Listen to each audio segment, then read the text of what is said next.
Je souhaite la bienvenue à tout le monde. Merci beaucoup de nous aider. Tous les liens se trouvent dans la description de cette vidéo. Chers spectateurs, je vous demande de bien vouloir aimer cette vidéo. Votre pouce levé est grandement nécessaire au développement du projet. Guru Markets. Nous allons maintenant analyser les principaux indicateurs fondamentaux de l'entreprise Five9, ANC, ticker FIVN. Cet examen a été généré à partir de données à jour au 29 août 2024. Selon classement Guru.Market Corporation Five9, ANC appartient à la sous-catégorie Soft Infrastructure. 14 entreprises sont impliquées dans l'analyse, c'est plus ou moins représentatif. Nous commençons par des données récapitulatives sur l'entreprise. Regardons chaque paramètre plus en détail un peu plus loin. Si vous êtes intéressé, vous pouvez mettre la vidéo en pause. Nous vous invitons à regarder attentivement tous les indicateurs de l'entreprise. Vous pouvez afficher un tableau avec la structure des tickers de l'entreprise en utilisant le lien dans le commentaire épinglé. Veuillez partager le lien vers la vidéo avec vos amis. Merci pour votre republication et votre autre aide, tout cela est extrêmement utile pour la suite des travaux. Capitalisation boursière de l'entreprise Five9, ANC évaluée à 2,42 milliards de dollars. Avec une capitalisation de sous-catégorie de 99 milliards de dollars. Five9, ANC représente une part de 2,452% et est l'une des petites entreprises de la sous-catégorie.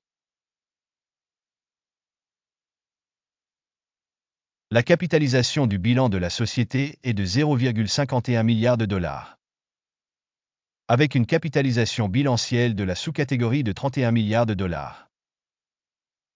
Five9, ANC constitue une part de 1,644%. En comparant les parts de marché et la valeur comptable, on peut voir ce qui suit. Partagez Five9 ANC dans la sous-catégorie en cas d'évaluation de la valeur marchande est de 2,452%.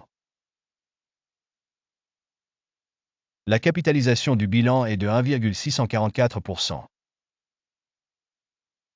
C'est 33% de moins que la part de la valeur marchande. Évaluation de la part de marché et de la valeur comptable de l'entreprise dans la sous-catégorie. Mauvais, moins 1 point. Les passifs financiers de l'organisation analysée s'élèvent à 1,18 milliard de dollars. Les passifs financiers par rapport à la capitalisation du bilan s'élèvent à 231,4% du capital. Note du niveau d'endettement de l'entreprise, très mauvaise, moins 2 points. Le rapport entre la valeur boursière de l'entreprise et le bénéfice est de 0. La moyenne de la sous-catégorie est de 69,8, ce qui est pire que dans la sous-catégorie. Évaluation du prix du marché par rapport à son taux de profit par rapport à la sous-catégorie. Très mauvais, moins 2 points. Le bénéfice des 12 derniers mois était de moins 53 millions de dollars. Les bénéfices prévisionnels pour les 12 prochains mois sont inconnus. Cela est négatif pour les perspectives de l'entreprise. Estimation de l'indicateur de profit futur attendu par rapport à la sous-catégorie. Bien, 1 point. Le solde prix au revenu de l'entreprise est de 2,5. La moyenne pour la sous-catégorie est de 5,1, soit 51% de moins que pour la sous-catégorie. Évaluation du prix de marché de l'entreprise par rapport aux indicateurs de revenus par rapport aux indicateurs de la sous-catégorie. Bien, 1 point.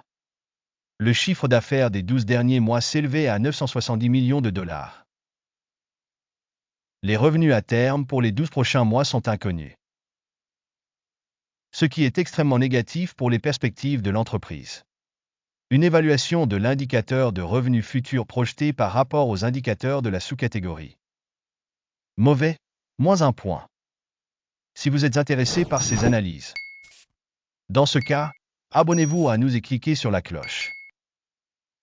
La marge commerciale est de moins 5,4%, avec une moyenne pour la sous-catégorie de 7,2%. La différence entre la moyenne de la sous-catégorie et la performance de l'entreprise est de 12,7%. Évaluation de la rentabilité par rapport aux indicateurs des entreprises de la sous-catégorie tolérable, moins 0,5 points. La part de l'entreprise en termes de nombre d'employés dans la sous-catégorie est de 4,46%. Il s'agit d'une augmentation de 82% de la part de capitalisation boursière.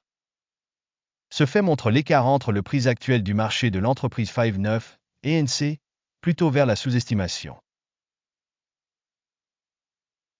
Le montant du capital marchand pour chaque employé de l'organisation est égal à 903 000 $.